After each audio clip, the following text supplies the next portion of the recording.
I never imagined that a simple food delivery would end with someone in handcuffs, least of all my own neighbor.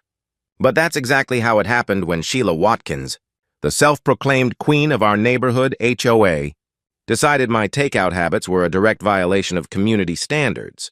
It started about 3 months ago, right after I moved into Oakwood Estates, a picture-perfect suburban development where every mailbox matches.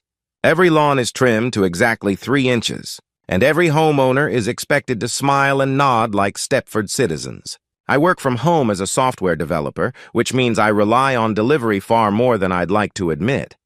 After a brutal coding sprint that stretched into several sleepless nights, I decided to reward myself with a feast from my favorite steakhouse. As usual, I tracked the order on my phone. When I saw "driver has arrived," my stomach practically growled in anticipation. But 5 minutes passed. No knock, no doorbell. I refreshed the app, and there it was, a photo of my food sitting at a front door. Only problem? It wasn't mine. I called the driver immediately. He sounded confused, swearing he followed my instructions to the letter. "The lady said she was expecting it," he explained. "She even gave me your name when I asked." That was the first time I met Sheila Watkins, early 60s. Hair so perfectly highlighted it could have its own Instagram account, sculpted into a sharp weapon-grade bob. As HOA president, she patrolled Oakwood Estates like it was a restricted military base. I recognized her distinctive teal front door from the photo, so I walked 3 houses down. When she answered, the mouth-watering scent of my steak dinner spilled out of her home. "Excuse me," I said as politely as I could manage. "I think the driver accidentally delivered my order here." Sheila's expression didn't flicker. With a sugary, sweet tone that was somehow both polite and menacing, she replied, "Oh, I'm afraid there's been a misunderstanding.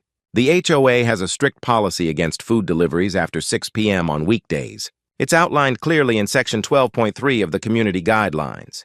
She gave me a thin smile and added, "As HOA president, it's my responsibility to enforce those rules. Consider this a friendly first warning." I stared at her, trying to process what I'd just heard. "That's my dinner. I paid for it. Can I please have my food?" Her smile never budged. "I've already disposed of it properly. You'll receive a written notice tomorrow. Welcome to Oakwood Estates." And just like that, the door clicked shut. I stood on her porch, out $75 and still hungry. I ended up ordering a pizza out of sheer spite, fuming the entire time. Sure enough, the next morning, a violation notice appeared in my mailbox, official HOA letterhead, signature, and all. It cited a rule that didn't actually exist in the bylaws I'd received at closing. I emailed the HOA board to clarify. Only automated responses came back. I decided not to escalate. It wasn't worth starting a war over one stolen dinner, but Sheila wasn't done. Over the next few weeks, a disturbing pattern emerged. Every time I ordered delivery, somehow she got to it first. It was like she had a built-in delivery radar. Sometimes she claimed the drivers were violating parking regulations by idling too long. Other times, she told them I'd canceled the order but forgot to call the restaurant. Once, unbelievably, she pretended to be my wife, saying I was indisposed and she'd take the food on my behalf. By the time I realized what was happening, I'd lost nearly $300 in meals. I decided enough was enough. I installed a doorbell camera and started documenting everything. I sent formal complaints to both the HOA board and the management company overseeing Oakwood Estates. The other board members seemed sympathetic, but no one dared to challenge Sheila. "She's been president for almost 10 years, one neighbor whispered to me after a tense community meeting. Last year, she had the Petersons' maple tree removed while they were on vacation because she said it dropped too many leaves on the sidewalk. The year before, she fined the Garcases daily until they erased their daughter's chalk drawings from their own driveway. Nobody stands up to her. That's when I decided to stop fighting fair. I placed a massive order from the most expensive French restaurant in town. The total? Just over $520. It was outrageous, but I wasn't buying food. I was baiting a trap. The order included several bottles of expensive wine, Wagyu beef tartare, truffle-infused entrees, and rich desserts. I waited near the window, watching as the delivery car rolled into our cul-de-sac. and right on cue, Sheila marched out of her house like a general on patrol, intercepting the driver before he even made it to my porch. Through my doorbell camera, I could hear her smug voice. Community regulations require me to accept all deliveries. Oh, Sheila. This time, she had no idea what she'd just stepped into. The delivery driver hesitated for a moment, clearly confused but too nervous to challenge Sheila. He handed over my 500-plus order and walked back to his car. Instead of storming down the street to confront her like I wanted to, I took a breath and made a different call, to the police non-emergency line. "I'd like to report a theft," I said evenly when the dispatcher answered. "My neighbor has been stealing my food deliveries for weeks, and today she took an order worth over $500. I have video evidence, today's incident and several others." The dispatcher confirmed that an officer would be dispatched. 20 minutes later, 2 patrol cars rolled quietly into our cul-de-sac, lights flashing softly, no sirens. From my window, I watched the officers approach Sheila's front door and ring the bell. Her reaction was priceless. She opened the door with that same practiced poise, but the second she saw the uniforms, her expression twisted from confusion to outrage. I could see her gesturing wildly, no doubt reciting her imaginary HOA authority to confiscate unauthorized deliveries.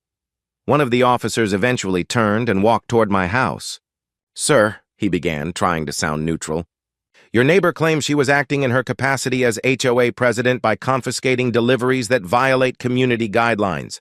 I didn't even bother hiding my smile. I pulled up the neighborhood bylaws on my phone and showed him the relevant sections. "There's no rule about food deliveries," I said, then opened the doorbell footage from that night and several past incidents. The officer's face grew more serious with each clip. "And the value of today's order?" he asked finally.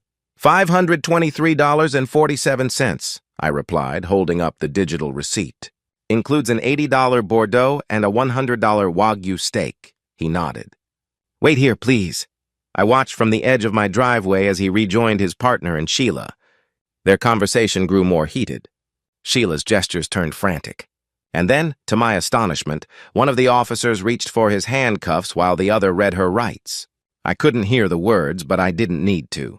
Sheila's face had gone the exact shade of overcooked salmon. Moments later, she was being escorted to the cruiser, hands cuffed behind her back. Later that evening, one of the officers returned to take my formal statement. "Your neighbor is being charged with grand larceny," he explained matter-of-factly. "Theft over $500 is a felony here. She claims she was disposing of the food for health and safety reasons, but we found your entire order in her refrigerator. The wine was still on the counter." He gave a small, wry smile. "Apparently, she was surprised to learn that being HOA president doesn't grant her the power to seize other people's property." The neighborhood's reaction was immediate and intense. The following evening, an emergency HOA meeting was called. When I walked into the community center, it was standing room only. Sheila's name was the only item on the agenda. One by one, neighbors stood up and shared their own horror stories about her overreach, the board. Members, clearly uncomfortable, sat stiffly at the front of the room as residents recounted years of petty power plays. When it was my turn, I didn't give a speech.